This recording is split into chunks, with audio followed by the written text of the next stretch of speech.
Welcome back to Ramesh channel friends. ಈಗ ನಾನು ಪೂರಿ ಮಾಡ್ತಾಯಿದ್ದೀನಿ. ಸೊ ಪೂರಿ ಜೊತೆ ಆಗಲೇ ಮಾಡಿದ್ನಲ್ಲ ಗ್ರೇವಿ ನನ್ನ ಮಗ ಟೇಸ್ಟ್ ಮಾಡಿ ಹೇಳ್ತಾನೆ ಹೇಗಿದೆ ಅಂತ. ಒಂದು ಸ್ಕೂಲ್ ಟೈಮ್ ಆಗಿದೆ, ಸ್ವಲ್ಪ ಹರಿಲಿ ಮಾಡ್ತಾಯಿದ್ದೀನಿ.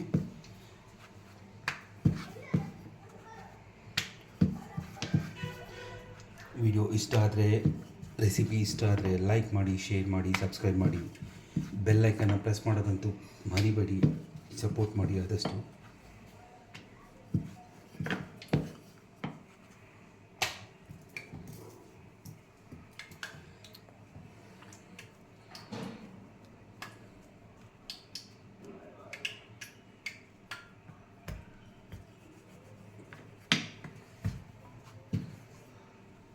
ಅಲ್ಲಿ ಎಣ್ಣೆ ಕಾಯಿ ಕಟ್ಟಿದ್ದೀನಿ.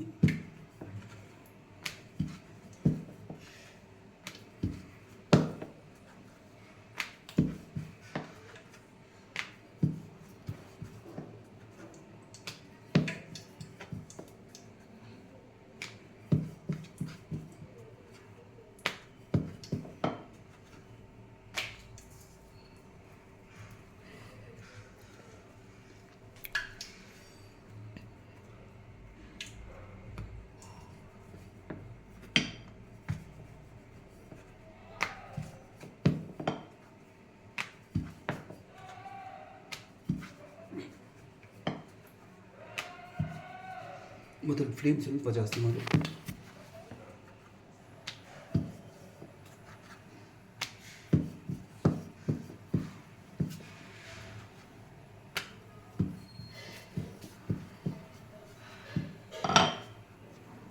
ಸ್ವಲ್ಪ ಹಾಕಿ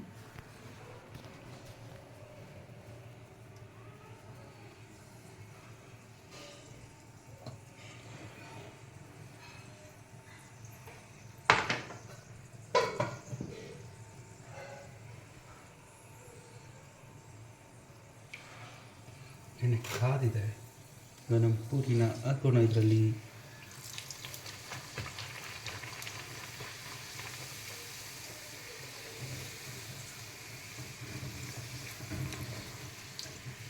ನೋಡಿ ನಮ್ಮ ಪೂರಿ ಯಾವ ರೀತಿಯಾಗಿ ಉಬ್ಬಿ ಬರ್ತದೆ.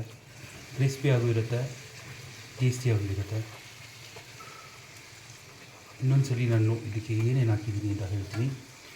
ಪೂರಿ ಮಿಕ್ಸ್ ಮಾಡಬೇಕಾದ್ರೆ ಅರ್ಧ ಮೈದಾ ಹಿಟ್ಟು, ಅರ್ಧ ಗೋಧಿ ಹಿಟ್ಟು.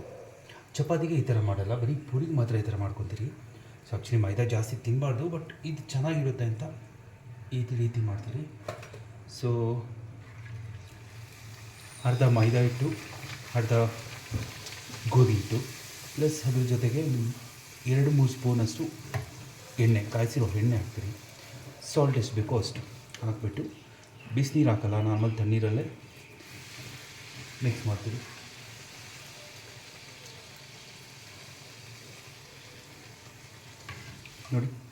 ನೋಡಿ ಯಾವ ರೀತಿ ಇದೆ ಪೂರಿ.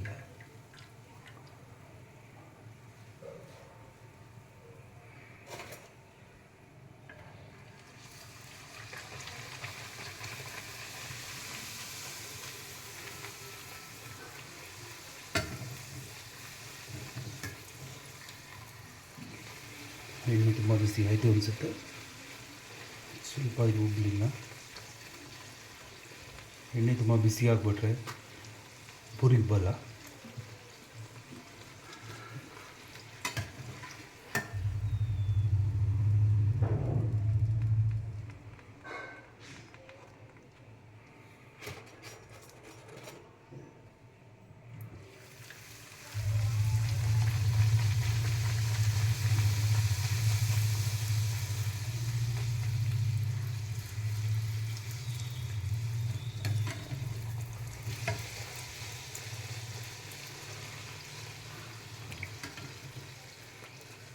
ನೋಡಿ ಫ್ಲೇಮ್ ಕಡಿಮೆ ಮಾಡಿಕೊಂಡೆ.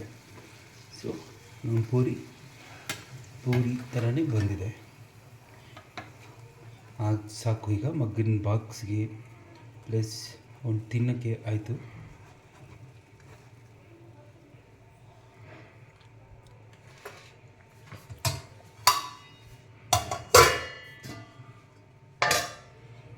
ಗ್ರೇವಿ ಜೊತೆ ನನಗೆ ಪನ್ನೀರ್ ತುಂಬ ಇಷ್ಟ.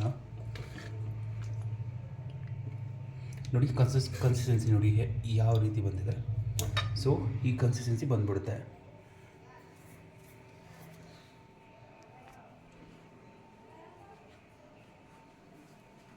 ಮೋಹಿತ್, ನಿಮ್ಮ ಬ್ರೇಕ್ಫಾಸ್ಟ್ ರೆಡಿ.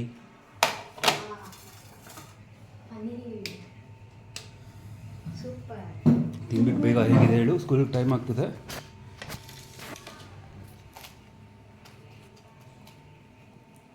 ತುಂಬ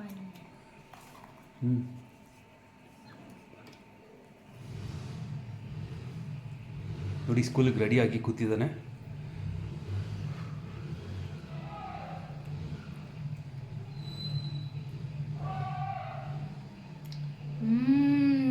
ಸೂಪರ್ ಆಗಿದೆ. ಇದಕ್ಕಿಂತ ಖುಷಿ ಬೇಕಾಗುತ್ತಾ ಯಾರಿಗಾದ್ರೂ ಆಗಲಿ. ಸೊ ಅವ್ನಿಗೆ ಸ್ಕೂಲ್ ಟೈಮ್ ಆಗಿದೆ. ಇವತ್ತಿನ ನನ್ನ ಬ್ಲಾಗ್ ಇಲ್ಲಿಗೆ ಸ್ಟಾಪ್ ಮಾಡ್ತೀನಿ. ನೆಕ್ಸ್ಟ್ ಬ್ಲಾಗಲ್ಲಿ ಮೀಟ್ ಮಾಡೋಣ. Thank you all. ಆದಷ್ಟು ಲೈಕ್ ಮಾಡಿ, ಶೇರ್ ಮಾಡಿ, ಸಬ್ಸ್ಕ್ರೈಬ್ ಮಾಡಿ, ಬೆಲ್ ಐಕನ್ನ ಪ್ರೆಸ್ ಮಾಡಿ, ನಮ್ಮ ಚಾನಲ್ಗೆ ಸಪೋರ್ಟ್ ಮಾಡಿ. ಇದು ನಿಮ್ಮ ರಮ್ಯಾ ಕಿಚನ್ಸ್ ಕನ್ನಡ ಸೊಗಡು ಚಾನಲ್.